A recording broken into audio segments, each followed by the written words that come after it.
When you die with the right type of trust, you can pass on twice as much money without estate tax. Now, right now, you gotta have like 10 million plus to actually get hit with the state tax. So there's not a lot of people that are getting hit with the state tax. Money could be complicated. Let a nerd help you.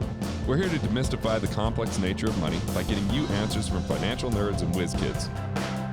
Welcome to Ask the Money Nerds, a weekly segment of the Wealth Labs podcast where we answer your most pressing money questions. Fortunately or unfortunately, people are actually now talking about estate planning. Now, the reason it's unfortunate is because there's a lot of chaos going on and people are actually starting to think about mortality for the first time.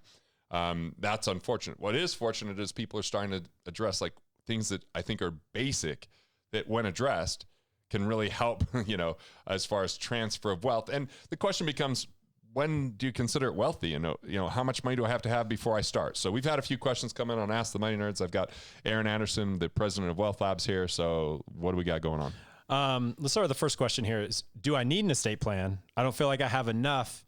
And do you set that up later in life or now? Okay. Well, the question is, what are you setting up the estate plan for? All right. So when I set mine up before I was married, because first I didn't ever want my assets to go through probate, because when it goes through probate, it becomes public knowledge. We can see with Prince or with James Gandolfini, those were just fully transparent. You can go look at their estates, and now it's going through probate. Some states are worse than others where that can be expensive and it can be time consuming. The second thing is you can get a revocable living trust, which means while you're alive, it's transparent. It's like you could put money in, you could take it out. It's no big deal. It becomes irrevocable after your death. When you die with the right type of trust, you can pass on twice as much money without estate tax. Now, right now, you gotta have like 10 million plus to actually get hit with the state tax. So there's not a lot of people that are getting hit with the state tax. But there was a time in my career that was $675,000. That's a lot different scenario, and it's a moving target. We have, whether it's Republicans or Democrats or, there's like always new laws that are coming out. It's kind of a moving target. An estate tax is really a penalty on the unprepared. So if you don't take care of things before your estate grows, now it's hard to remove the estate tax. If you plan early enough, even before you have wealth, you can make sure that as your estate grows, it isn't hit with the estate tax. So you don't also have to be worth millions of dollars to get into $1 million financial issues, right? With lawsuits and liabilities. So there's a reason I have estate plans in place. One is I don't want to leave my kids with money at certain times that they turn certain ages where it's just like, okay, here's a lump sum of money. Here's 1/3 because you turn 30. Here's another third at 35 and another third at 40, because who knows what they're going through. It could be anything from entitlement factor. It could be a tough marriage. I don't know, but the last thing I want to do is give them so much money that it destroys opportunity. I don't want to give them so much money that there's an entitlement and they become a trust fund baby and they lose sense of purpose, accomplishment, or they are devoid of value creation. So I actually have a family constitution which says, here's the key philosophies in our family. Here's the key values and the key principles. And I leave signposts with those so that it's dynamic and that whoever is a beneficiary of that trust is getting some guidance with it. There's at least a little bit of an instruction manual, even though it leaves a lot of freedom. It's like the Constitution, right? There's some parameters there. But I look at legacy as the things I'm doing now.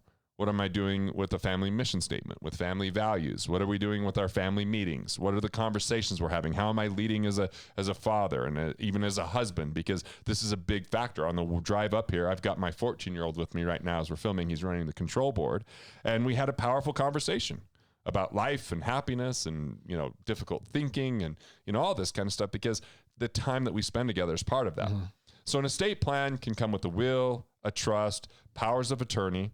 These are all the basics of it. A will is something a lot of people have, but I have a will for one reason. It's a backstop for my estate plan. If I forget to put something into my trust, it's there to say, ooh, it's a pour over will and saying it meant to be in there.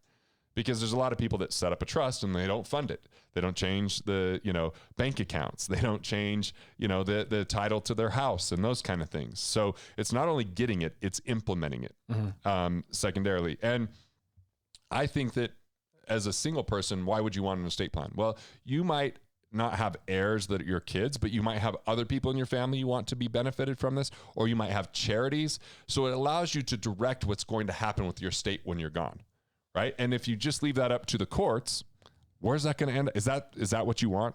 I mean, No, not for certainly me. not. No. Right. So yeah, what other questions? Well, and you actually have a board of trustees that governs that too. If something were to happen to you and your wife, right, there's still some way to help control what happens to the estate, correct? Well, even if something happens to me, that board becomes someone that my wife can go to. Mm-hmm. And the way I determine the board is they're not compensated while I'm alive. But I said, if I'm not here, who are the people I want influencing my wife and kids? Because I plan on teaching these things if I'm alive.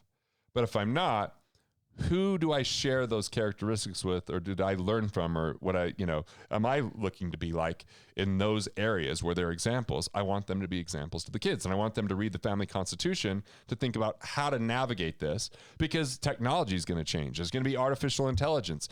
Like, I'm looking for things that are more classical than temporary, right? Like, I could say what I think is the things that you could do for your health, but the reality is, who knows what kind of food we're going to have in the future, or how people, like what kind of pesticides. I have no clue.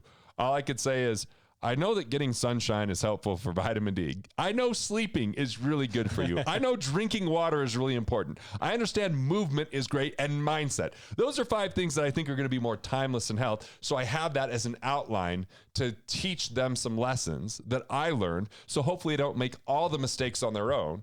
They make fewer mistakes, and some of the biggest mistakes, hopefully they learn through example and along the way. Cool. Not through their own, struggles. Cool. What if you don't have kids? Does the timeline change? The timeline is, once I wasn't even married when I set up my estate plan, and then I, improved it and did different things once I was married. But yeah, as long as you have something you're leaving behind, do you want to dictate where that goes? Mm-hmm. So an estate plan is great that way. Or if you plan on having more success and more wealth in the future, it starts to build that wealth inside of the estate plan, which can be shielded from estate tax if properly done with your planning. Mm-hmm. So, and you can dictate, even if it's not kids or other family members, maybe you have brothers and sisters you want to pass to that, but you could also leave it to a charity, right? Absolutely.